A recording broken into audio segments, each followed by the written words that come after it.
Kung titignan mo yung pupuntahan, di ba parang malayo? Pero pag lilingunin mo yung pinanggagalingan, malayo ka na. Hindi mo malalaman kung hindi ka susubok. Ang buhay ay isang malaking sugal.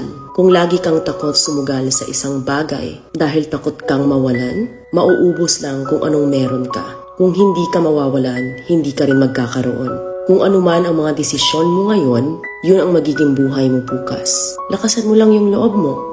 Dahil ang mundong to, aapakan lang ang mga mahihina. Ibangon mo palagi ang sarili mo.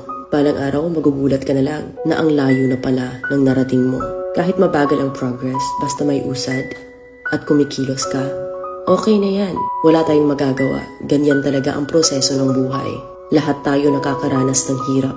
Hindi natin alam kung hanggang kailan tayo dito sa mundo. Kaya mas piliin mo maging mabuting tao.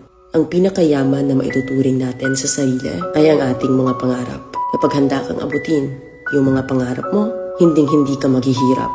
Kung lagi kang may pinagdaanan sa buhay or pagsubok, pruweba lang yan na isa kang magiting na sundalo. Sa mga pagsubok, diyan ka aangat, diyan ka babaguhin. Yung tatag mo kung paano ka mag-ayos ng problema.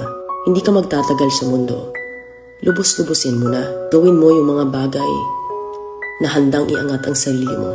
Huwag mong isipin yung mga sinasabi ng iba at huwag na huwag kang panghihinaan ng loob dahil lahat ng tao ay may iba't ibang desisyon at iba't ibang sitwasyon.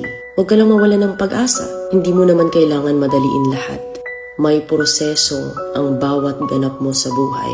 Alam mo kung ano yung nakakapagod? Ang palaging patunayan ang sarili mo sa ibang tao. Sa mundong to, piliin mo ang hindi magarbo. Keep it low-key ka lang. Simple.